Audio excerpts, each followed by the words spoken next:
नमस्कार सम्पूर्ण साथीहरूलाई। आजको भिडियोमा धेरैजना साथीहरूले फ्री सिटलाई जियो रेफरेन्स कसरी गर्ने भनेर भन्नुभएको थियो। र अर्को चाहिँ हामीसँग कुनै नापी कार्यालयबाट नक्सा ल्यायौँ, त्यसलाई चाहिँ हामी डिजिटल फर्मेटमा बनाउन सकिन्छ कि सकिँदैन भनेर मलाई त्यो विषयमा भिडियो बनाइदिनुहोस् भनेर मलाई मेसेजहरू आइरहेको भएर आजको टपिकमा मैले फ्री सिटलाई कसरी जियो रेफरेन्स गर्ने अथवा तपाईँले कुनै कार्यालयबाट ल्याएको नक्सालाई तपाईँहरूले डिजिटल फर्मेटमा कसरी लग्न सकिन्छ भन्ने कुरा ल्याएर आएको छु। कृपया भिडियो अन्तिमसम्म हेर्नुहोला र सल्लाह सुझाव र प्रतिक्रिया दिन नबिर्सिनुहोला। अब मैले ढिलो नगरी सुरु गरेँ। हामीले कुनै पनि फ्री सिटका नक्साहरूलाई हामी डिजिटल फर्मेटमा लग्नको लागि अथवा सफ्ट कपी बनाउनको लागि हामीसँग फ्री सिटको इमेज अथवा हामीसँग ट्रिक सिटकै भयो भने त्यो इमेज भयो भने हामीले त्यसलाई चाहिँ डिजिटल फर्मेटमा लग्न सक्छौँ। त्यसका लागि हामीसँग भएको इमेजमा अथवा हामीले नापी कार्यालयबाट ल्याएका नक्साहरूलाई चाहिँ के गर्नुपर्ने हुन्छ त भन्दाखेरि त्यसलाई स्केलिङ मात्रै गर्ने है। जियो रेफरेन्स नै ठ्याक्कै ट्रिक सिट जस्तो जियो रेफरेन्स नै भनेर त हुँदैन, त्यो चाहिँ स्केलिङ हुने हो। एरिया लगायत क्षेत्रफलका कुराहरू चाहिँ मिल्छन्। त्यो गर्नको लागि हामीले जियो रेफरेन्स गर्नको लागि हामीसँग एउटा इमेज चाहियो र हाम्रा एउटा त्यो इमेजलाई चाहिँ हामीले कसरी गर्छौँ त भन्दाखेरि जस्तै मसँग एउटा नक्सा छ, A4 पेपरमा एउटा नक्सा छ, यो है धनगढीको एउटा नक्सा छ। यो नक्सालाई चाहिँ मैले जियो रेफरेन्स गर्न खोजिरहेको छु है। अहिलेलाई तपाईँले यो ट्रिक सिटको नक्सा भए पनि फ्री सिटै सम्झिनुहोस् है। अब यो फ्री सिट नक्सा थियो अथवा तपाईँले प्रिन्ट गरेर ल्याएको एउटा नक्सा थियो, यसलाई चाहिँ तपाईँले जियो रेफरेन्स गर्नुपर्ने छ भने अब के गर्नुपर्ने हुन्छ त भन्दाखेरि सुरुमा हामीलाई चाहिने कुराहरू भने एउटा स्केल, कुन हो स्केल हो त भनेर चाहियो। यहाँ स्केल लेखिया हुन्छ, 1:1250 को स्केल रहेछ है, यति चाहियो। अर्को हामीलाई चाहिँ एउटा फ्याक्टर के चाहिन्छ त भन्दाखेरि जस्तै मैले यो इमेजलाई ओपन गरेँ भने यो इमेज भने यही हो। अब यसलाई मैले राइट क्लिक गरेर यसको प्रपर्टिजमा हेर्नु पर्यो। प्रपर्टिजमा हेरिसकेपछि यहाँ डिटेल भन्नेमा जानु होला। डिटेलमा गइसकेपछि यो कति डिपिआईमा स्क्यान भएको छ त तपाईँहरूले त्यो लगेको नक्सालाई स्क्यान गर्दाखेरि कति डिपिआईमा गर्नुहोस्। जेनरली 200-300 डिपिआईमा गरे पनि केही फरक पर्दैन। जेनरली 200 डिपिआईमा तपाईँहरूले स्क्यान गर्नु होला है। अब यो 200 डिपिआईमा स्क्यान भइसकेको छ। अब यो यसको डिपिआई भनेको कति भयो त 200 भयो है। तपाईँहरूले डिपिआई हेर्नु पर्यो। अर्को भनेको त्यो इमेजको नाम चाहिँ कहिलेकाहीँ जिगज्याग के भनेर आउँछ, त्यसलाई चाहिँ राइट क्लिक गरेर तपाईँहरूले रिनेम गरेर यतापट्टि यहाँनिर रिनेम छ, तपाईँहरूकोमा विन्डो अनुसार तल पनि हुनसक्छ होइन। अब रिनेम गरिदिनु होला। रिनेम गरेर तपाईँहरूले सजिलो नाम राखिदिनु होला, नेपालीमा नराख्नु होला। अब मैले अहिलेलाई चाहिँ इमेज भनेर छ, इमेज नै छोडिदिन्छु। इमेज भनेर मैले फेरि इमेज भनेरै छोडिदिएँ, यसलाई ओके इन्टर गरिदिएँ। अब यसलाई इमेज भन्ने यसलाई चाहिँ मैले के गर्न खोजिरहेको छु त भन्दाखेरि जियो रेफरेन्स गर्न खोजिरहेको छु अथवा स्केलिङ गर्न खोजिरहेको छु।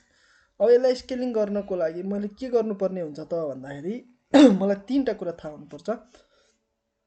एउटा भनेको एउटा यो भ्यालु चाहिँ तपाईँहरूले याद गर्नुपर्ने हुन्छ। यो भ्यालु याद गर्नको लागि तपाईँहरूले के बुझ्नु पर्यो, 0.0254 यो भ्यालु याद गर्नु होला। यसको बारेमा पछिल्लो भिडियोमा डिटेल लिने होला। Into scale factor divide DPI भनेर भन्छ है। अब यो गर्नको लागि मसँग अहिले 1250 को नक्सा छ। त्यो 1250 लाई मैले के गर्नु पर्यो त 0.0254 इन्टु 1250 डिभाइड डिपिआई कति छ त हाम्रो 200। अब यो भ्यालु कति आउँछ त, यो भ्यालु हाम्रो मैले क्यालकुलेटरमा हान्छु।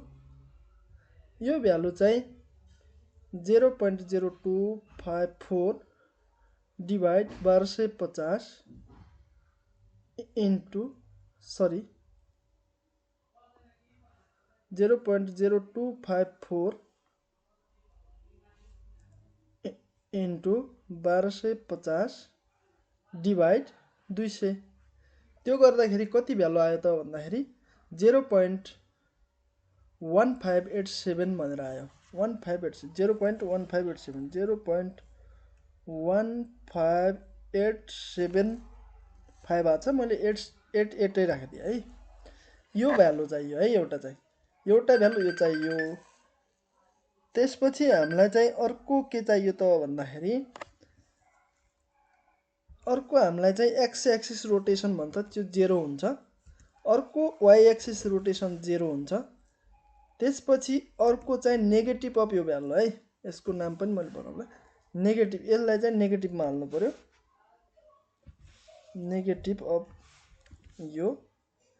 त्यसपछि अर्को चाहिँ हामीले चाहिँ हाम्रो नेपालको रेन्जभित्र भएको कोअर्डिनेट सिस्टम जुन छ त्यो रेन्जभित्र भएको इस्टिङ नर्दिङको भ्यालु हाल्नुपर्ने हुन्छ।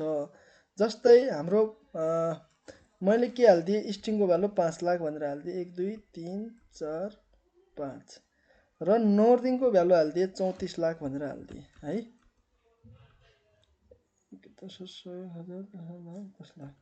34 लाख भनेर हाल्छु है। यति भ्यालुहरू हामीसँग भइसकेपछि हामीले के गर्नुपर्ने, जुन फोल्डरमा हामीले त्यो इमेज राखेका छौँ, यो इमेज मैले यो इमेज छुट्टै जियो रेफरेन्स भनेर राखेको छु, यही भित्र गएर तपाईँहरूले राइट क्लिक गरेर एउटा के गर्नुहोस्, न्यूमा गएर टेक्स्ट डकुमेन्ट बनाउनुहोस् है। टेक्स्ट डकुमेन्ट बनाउनुहोस्, यसलाई राइट क्लिक गरेर ओपन विथ नोटप्याड गरिदिनुहोस् है।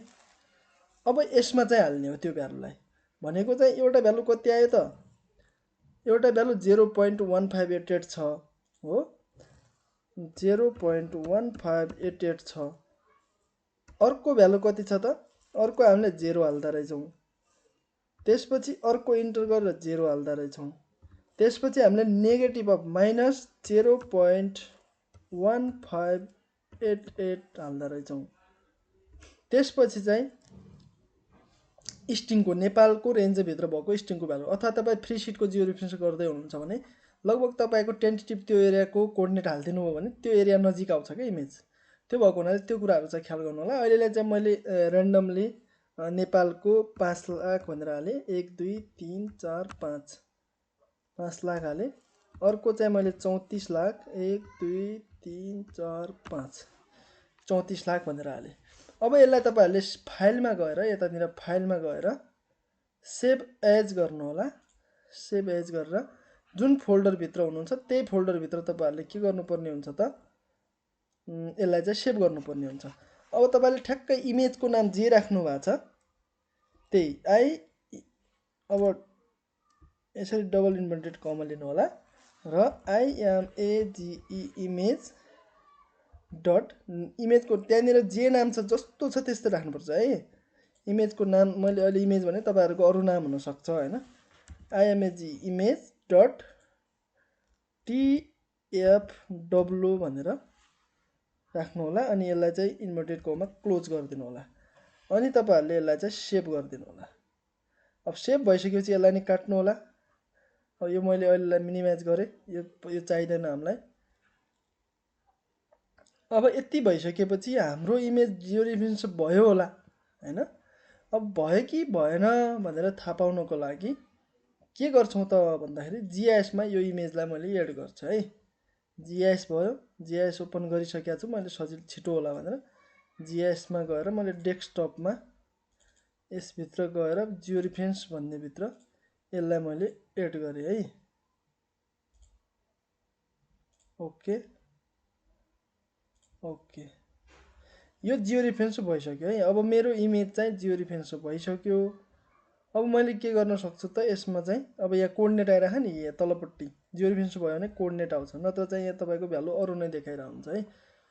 अब यसलाई मैले जियो रेफरेन्स गरिसकेँ। अब मैले यसलाई डिजिटाइज गरेर मजाले मैले अटोक्याडमा राखेर यसको डाइमेन्सनहरू हेर्न सक्छु, अथवा अटोक्याड GIS जुनसुकै फर्मेटमा पनि मैले यसको लम्बाइ चौडाइहरू अब यसलाई डिजिटाइज गरेर डाटाबेसै बनाउन पनि सकिन्छ है।